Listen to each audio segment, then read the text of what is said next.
جمعہ کا اجتماع ہے اور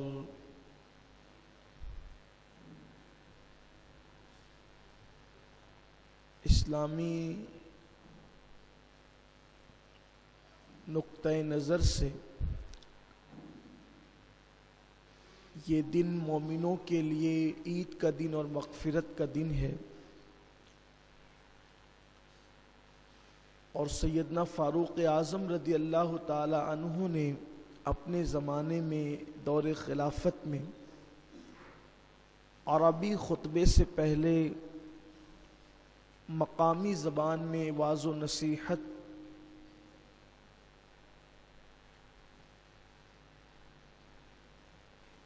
کی بنیاد رکھی کہ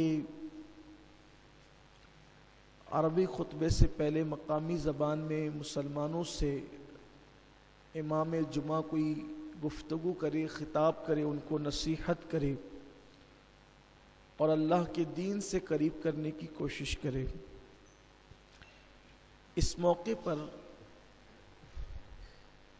مجھے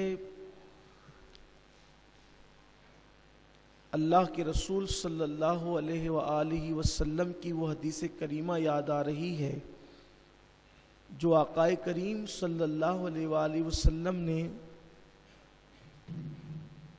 اپنے عظیم صحابی حضرت سیدنا ابو ہریرہ رضی اللہ تعالی عنہ کو مخاطب کر کے ان کو نصیحت فرمائی تھی۔ حضور اکرم صلی اللہ علیہ وآلہ وسلم نے بہت ساری نصیحتیں مختلف مواقع پر الگ الگ صحابہ کو کی تھی۔ یہ جو حدیث میں پیش کرنے جا رہا ہوں یہ خاص سیدنا ابو ہریرہ رضی اللہ تعالیٰ عنہ کو مخاطب کر کے میرے آقا صلی اللہ علیہ وسلم نے فرمائی تھی۔ اللہ کے حبیب صلی اللہ علیہ وآلہ وسلم نے حضرت ابو ہریرہ رضی اللہ تعالیٰ سے فرمایا، اے ابو ہریرہ، تم کبھی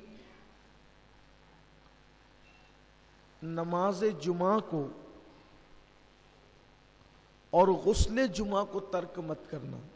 اپنی پوری زندگی میں چاہے جو ہو جائے کوشش کرنا کہ تم سے کبھی جمعہ کی نماز اور جمعہ کا غسل یہ ترک نہ ہو، بلکہ اللہ کے رسول صلی اللہ علیہ وآلہ وسلم نے یہاں تک فرمایا کہ بلا وجہ صرف سستی اور کاہلی کی وجہ سے اگر کوئی جمعہ کی نماز چھوڑ دیتا ہے، نماز جمعہ ترک کر دیتا ہے، تو گویا کہ وہ اپنے گلے سے اسلام کا پٹا اتار کر پھینک دیتا ہے۔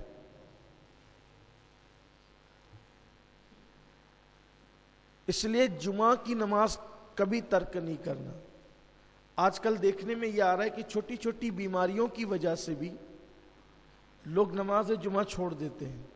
میں تو بیمار ہوں، بیمار کے لیے نماز نہیں ہے۔ اول تو نماز مرے دم تک ہے۔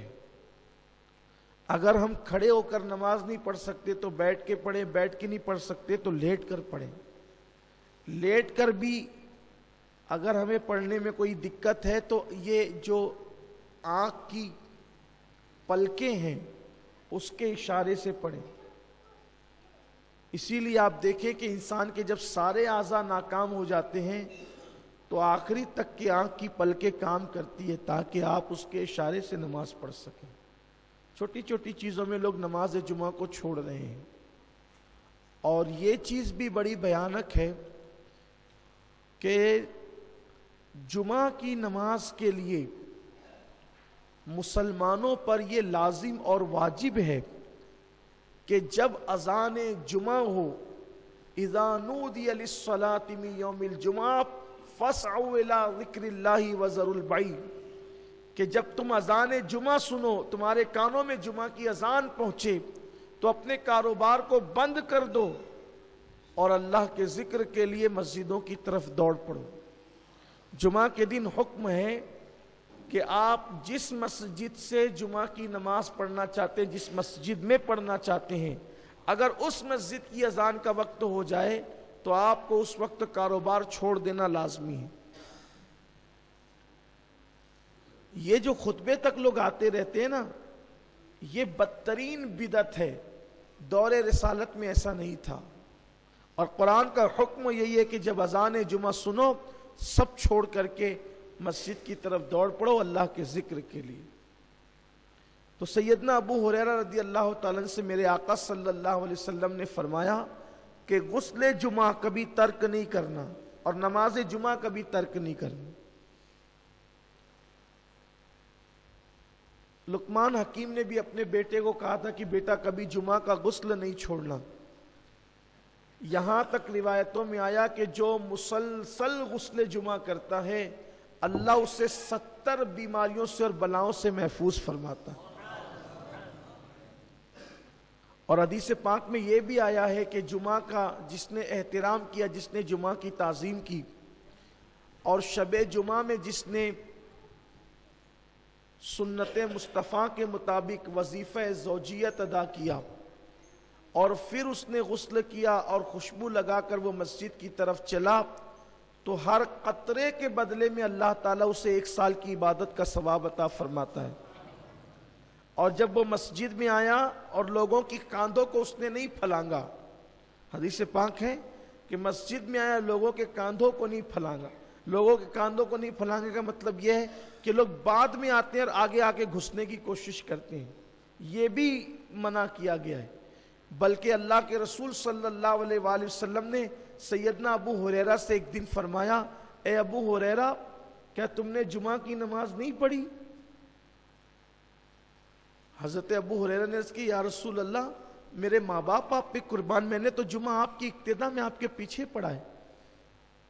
پھر سرکار علیہ السلام نے فرمایا ابو ہریرہ کیا تم نے جمعہ کی نماز نہیں پڑھی؟ پھر اس کی حضور میں نے تو آپ کی اقتدا میں جمعہ پڑھی۔ پھر اللہ کے رسول صلی اللہ علیہ وآلہ وسلم نے فرمایا اے ابو ہریرہ کیا تم نے جمعہ کی نماز نہیں پڑھی؟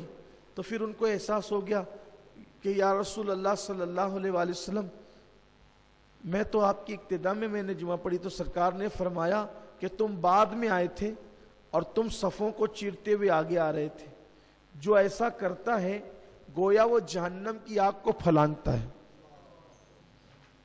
صفوں کو چیر کر آنے والا گویا کہ جہنم کی آگ کو پھلانگتا ہے۔ تو جو جمعہ کی برکت ہے، نماز جمعہ کی برکت ہے، تو صفوں کو چیر کر اور پھلانگ کر آنے والوں کے لیے ڈر ہے، خدشہ ہے کہ کہیں وہ جمعہ کی برکتوں سے محروم نہ ہو جائیں۔ اس لیے بعد میں آنے والوں کے لیے ضروری ہے کہ ان کو جہاں جگہ ملے وہ وہیں بیٹھ جائے، صفوں کو نہ پھلانگے۔ اور پہلے آنے والوں کے لیے ضروری ہے کہ وہ آئے تو اولین صف میں بیٹھے تاکہ پیچھے سے آنے والوں کو پھلانگنا نہ پڑے، ورنہ وہ جمعہ کی برکتوں سے محروم رہیں گے۔ لوگ جو ہے وہ آتے ہیں پیچھے بیٹھتے ہیں، اپنی سہولت سے بیٹھتے ہیں، دیوار کا ٹیک لگا کر کے بیٹھتے ہیں، لوگوں کی پوزیشن یہ ہوتی ہے۔ تو اس لیے جب جمعہ کی نماز کے لیے آؤ تو صفوں کو پھلانگ کر مت آؤ، جہاں جگہ ملے وہیں پر بیٹھ جاؤ، اور جو پہلے آئے وہ آگے آ کر کے بیٹھے۔ اللہ کے رسول صلی اللہ علیہ وآلہ وسلم نے فرمایا کہ اگر لوگوں کو پہلی اور اولین صفوں میں بیٹھنے کی فضیلت معلوم ہو جائے، لوگوں کو پہلی اولین صفوں میں بیٹھنے کی فضیلت معلوم ہو جائے تو لوگ مسجد میں قرآن اندازی کرنے لگے کہ پہلی صف میں کون بیٹھے گا، اور بلکہ یہاں تک فرمایا کہ لوگ مسجد میں تلوار نکالیں گے پہلی صف میں بیٹھنے کے لیے اگر ان کو صف اول میں بیٹھنے کی فضیلت پتہ چل جائے۔